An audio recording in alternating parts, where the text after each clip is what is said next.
What's up, everybody? Welcome back to another episode of Savage Kitchen. Today we're making some homemade macaroni along with other things. I'm having a barbecue where I live, so I'm cooking some Kansas style ribs. I'm making some brown sugar ribs, basically 3 batches of ribs, plus I'm making some short ribs that are going to be amazing as well.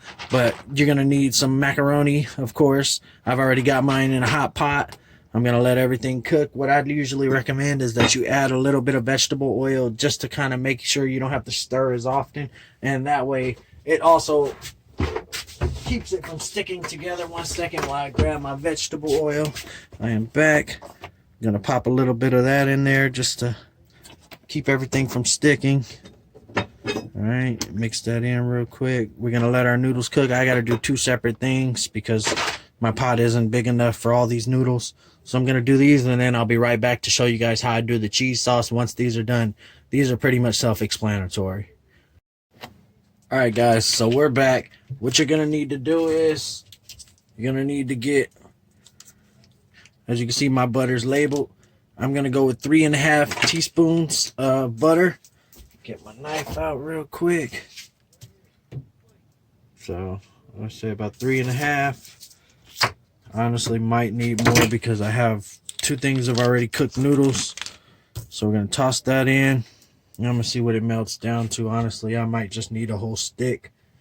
But the original recipe is 50 grams of butter, 2 tablespoons of flour, 1.5 cups of milk, and 1.5 cups of cheese. That's what the original... Oh, and I forgot. And a can of cream of celery. I usually use half a can for this recipe, but with the big amount... this batch of noodles already cooked, and I've got an even bigger one right here, so we're gonna have a whole lot. I got a lot of people at this barbecue today, so I'm cooking to impress, I guess you can say. Let me zoom in just a tad bit for you guys. We want to get our butter melted down, and by the looks of it, I could already tell it's not going to be enough butter, but I already gave you guys the original recipe. I'll say it one more time for you guys. 50 grams of butter, 2 tablespoons of flour, 1.5 cups of milk, 1.5 cups of cheese, and then a can of cream of celery. So we're going to go with this whole because we're going to need it. And get you a whisk ready because you're going to need that when it comes down to the flour part of it. And then you're going to get your milk and stuff ready. So let me grab my measuring cup.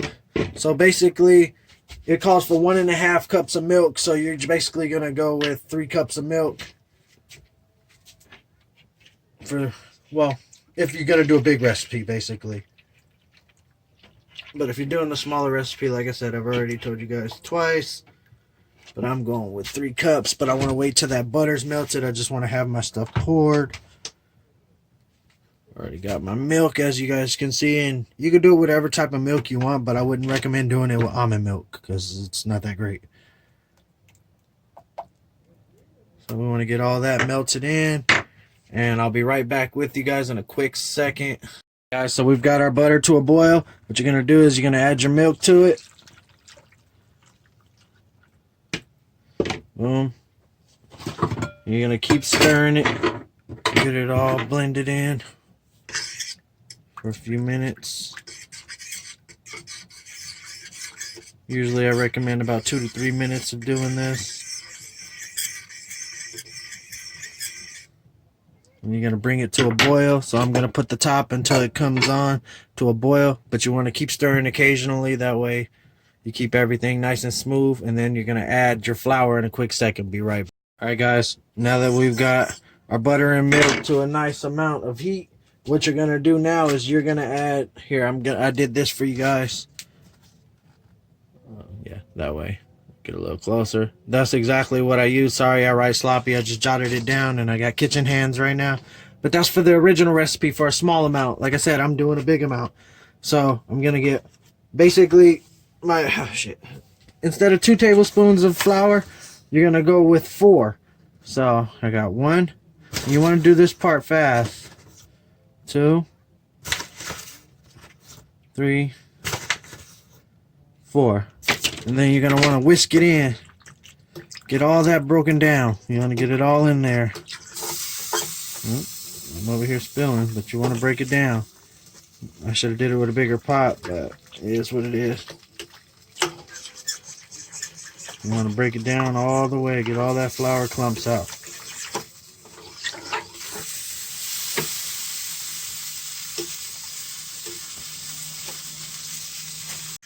Alright, so now you got all your clumps out. You're going to want to get your milk. I mean, not your milk, your cheese, sorry.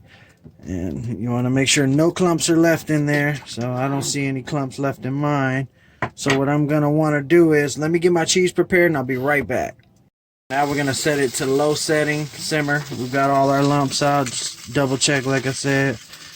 Then I've got 3 cups of cheese. I'm going with the Mexican blend cheese, but you can use whatever you want.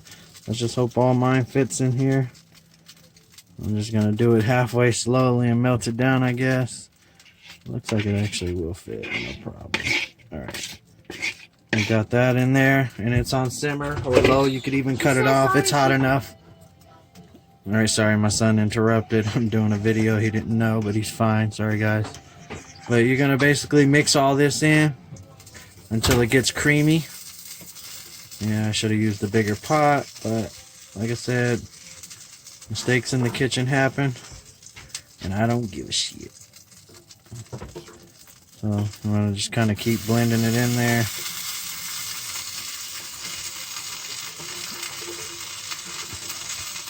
I'm dropping it on that surface, so that's what's causing the noise.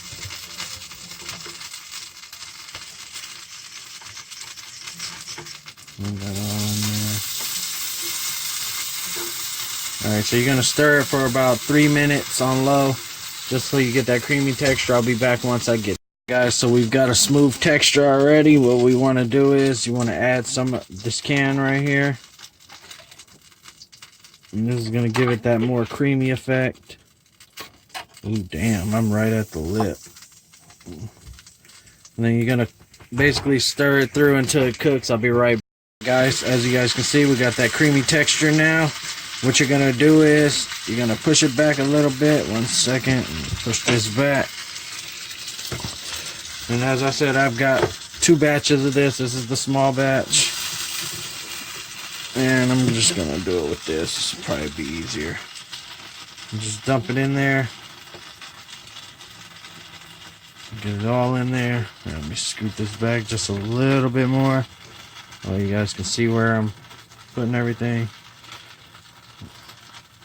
And this is just the cheese sauce. And if you want it even thicker, you can just add more cheese while it's still hot. So basically, you're going to blend all that in.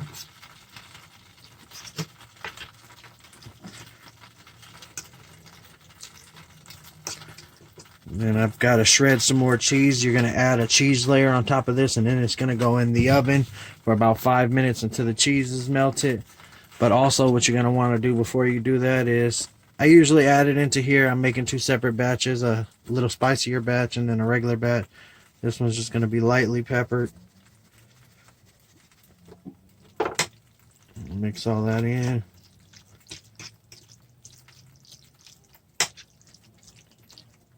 Boom. Get all that cheese sauce in there.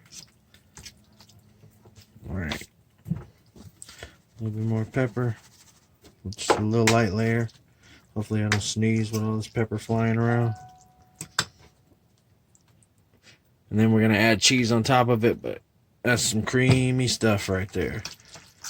Alright, be right back, guys. Alright, guys, so I've got my cheese all shredded up. Gonna move this out the way real quick. Put that in there. Cheese. And be generous with the cheese. I may even add some pepper jack to the top of this just to add a little bit of spice. Like I said, be generous with the cheese. I'm gonna go grab some pepper jack because, like I said, I got the big batch, so this is gonna be the spicy batch. I'll be right back. Alright, guys, so you're gonna pour your cheese. As you can see, I added some pepper to it. I don't know if you guys can see that, but you're gonna just pour it all in there. Ooh, it's overrunning. No bueno, no bueno. You need to mix it in. Let it all absorb. Oh, yeah. Found it. Alright, let me see the pepper jack cheese. As you guys can see, I'm blending all that in there. This pepper jack cheese. That's going to be for this this batch. They're gonna still go in the oven, but you just want to incorporate all this cheese sauce into your noodles. I had a whole lot of cheese sauce apparently. We're still making this for the barbecue. Well, yeah, look at all that. So then, like I said before, you can get your black pepper. Is this the third video? This is the second video, actually. You mean third because... Oh, yeah, the hamburger video, too. Yeah, it's the third video. Yep. 3 videos in one day, guys. This is how we do it when I barbecue. Mix it all in. A little bit more pepper. Alright, so then now, what I'm going to do is... going to add all my cheese. All to the top of that. Spread it out. All that in there. Boom. Alright. And then we're going to throw it into the oven for a little bit. But be right back. I got to add some green onion. So I've added a little bit of green onion on top. As you guys can see, you're going to throw it in the oven for about 5 minutes till all the cheese is melted. I'm going to finish up the other one with the pepper jack cheese and show you guys what it looks like before the oven. And I'll show you guys after, and we're done with this video. Alright, so these are about to go in the oven.